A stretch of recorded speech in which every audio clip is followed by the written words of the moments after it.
Me llamo Teo y vivo en el año 1989. Un día me encontré un agujero de gusano y viajé al año 2022. Mira quién está aquí. En serio, ¿tú quién eres? Soy Óscar. Soy tu hermano. Tienes que contármelo todo.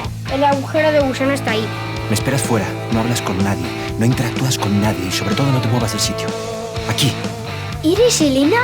¡Qué guapa! Pero Es un híbrido, es una mezcla de muchos géneros, tiene comedia, puede ser juvenil, tiene un punto ahí de madurez, tiene ciencia ficción, incluso momentos como de época, de guerra civil, ¿no? Entonces, cuando leíste sobre el papel del texto, ¿qué pensabais para embarcaros en esta aventura, ¿no?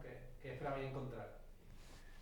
Pues yo creo que esto que dices de que aúna muchas cosas porque toca temas que apelan a distintas edades, momentos, diría hasta culturas, o sea, es algo universal ese tipo de vínculos, el vínculo fraternal o el vínculo con los abuelos o con lo que habrías hecho de otra manera si lo pudieses volver a vivir o los cosas del pasado, ¿no? Asuntos del pasado. Creo que eso aúna a todos y luego si le sumas que los viajes en el tiempo creo que es un tema típicamente del cine, ¿no? Es como, para mí, tiene que ver con el cine, con las primeras películas.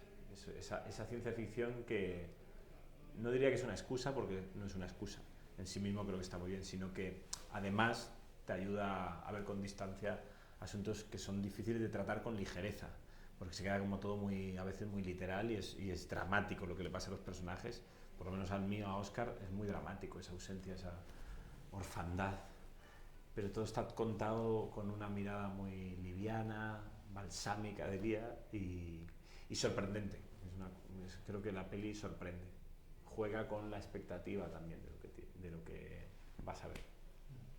A mí me pareció cuando leí el guión que estaba muy bien escrito y conseguí emocionarme con solo imaginar lo que planteaba.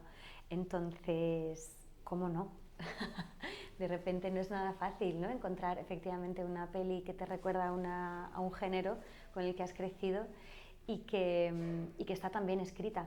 Luego, durante el rodaje, fue súper placentero y el resultado de repente me gusta incluso más de lo que leí.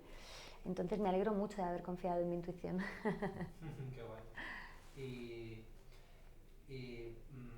Por ejemplo, me parece interesante, bueno, siempre me llama la atención de estas películas que tienen como ciencia y esas cosas. Entonces, ¿cómo te manejas con esas pizarras, con esas ecuaciones, cubos de Rubik y movidas? No sé, es como, para mí todo eso sí que es ciencia ficción, es un idioma que yo no controlo ni sé. Es divertidísimo, o sea, es como tener muchos juguetes. A mí me gustan, o sea, me lo paso muy bien. Y luego que no es que te tiren ahí de repente el condensador de flujo y tienes que entender, o sea, quiero decir, teníamos mucho apoyo, desde los hijos de Olga, que fue el que Óscar, el hijo de Óscar se llama Óscar y Teo. Óscar me enseñó a hacer cubos de Rubik, o que parezca que sé hacer cubos de Rubik, ¿vale? Y luego las pizarras, pues teníamos una asesora, José Edelstein, y otra mujer, otra física, que no me acuerdo de su nombre, que nos animaban a creer que todo era posible y que nosotros podíamos entender todo eso.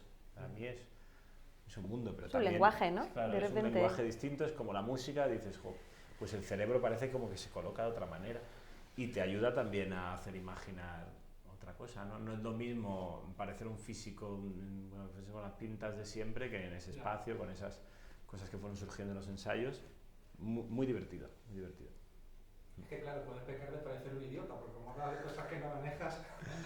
No, pero estaba súper sujeto todo, ¿no? Estaba súper sujeto. Sí, teníamos mucha documentación. Yo leí un montón de documentación Y Olga te lo traducía. Sí, Olga me mandaba un montón de cosas y yo le decía que sí que entendía todo y luego intentaba buscármelas para entenderlo bien y he aprendido también, he aprendido muchas cosas. Qué guay. Con la peli. ¿Y no os parece como que vuestro trabajo de actor en esta peli en concreto como que tiene como mucho background que se queda en off, ¿no? Pues lo de la madre, vuestra relación de jóvenes hasta llegar a la madurez, ¿no? ¿Habéis trabajado todo eso? El tiempo de perder al hermano, todo. Es que hay que hacer una segunda parte. Claro, vamos a hacer saltados. Sí, pero forma parte de la historia, ¿no? Forma parte de los viajes en el tiempo, siempre tienen gaps, agujeros y las variantes, ¿no? Las posibles... Pero sí, creamos un background, sí. Decidimos la mayoría de cosas y Y luego lo que pasa es que como habla de muchas cosas a la vez, claro, hacer el ejercicio de unir la línea de puntos con la información que te da, a mí me parece muy chulo. Y está bien dejar la imaginación al espectador para que trabaje un poco, porque además si no, no cabe todo. Y creo que tocan las notas apropiadas para llevarte de una emoción a otra y no soltar nada y explicarlo más o menos. Yo sí, creo que funciona. Y Olga no para de escribir, o sea, yo he leído escenas que no están en la película, como que se le ocurrían, y a mí me enriquecía muchísimo imaginar esas escenas, aunque luego no estén en la peli, o la misma escena de mil puntos, que puedes pensar que es no decidir, al contrario, no es no decidir una opción, sino es ver la multitud de opciones que tienes y luego optar por otra. Y ahí Olga es que es generosa, no para de escribir, y luego eso no se enamora de lo brillante que se le ocurre. Porque había muchas cosas brillantes que decían, no, he decidido que mejor esto no porque hay que contar esto. Y eso es un trabajo muy sacrificado también. Es guay, porque yo pensaba como en la típica película, ¿no? Y digo, pues luego volverá a aparecer la madre o algo, pero no, es un leitmotiv y está guay que se quede ahí lo de la madre y que tenga su importancia, sí, a nivel psicológico más que su presencia, ¿no?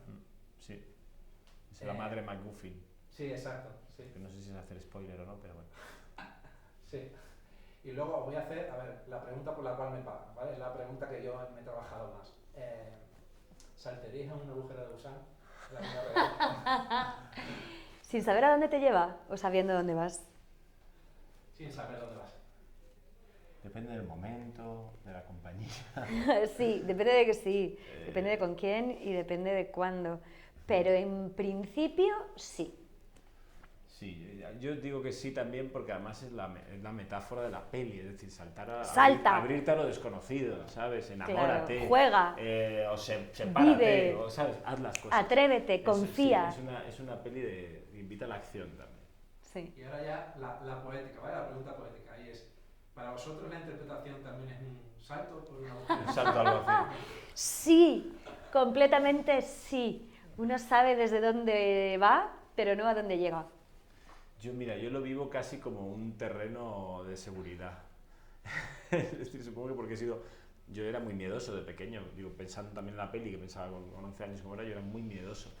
Y a mí la interpretación, juegas a que puede pasar cualquier cosa, pero afortunadamente cualquier cosa no puede pasar. Quiero decir. Bueno, quiero decir, hay balas. Hay balas, puede pasar, sí, es verdad. O sea, pero quiero decir, juegas con unas reglas, ¿no? Eso es como jugar, algo, no, o sea, jugar a pum pum o a jugar a saltar, como que es el terreno de la imaginación. Entonces, en ese sentido sí que es un salto al vacío, porque la imaginación es muy poderosa también y muy peligrosa también, si la perdemos.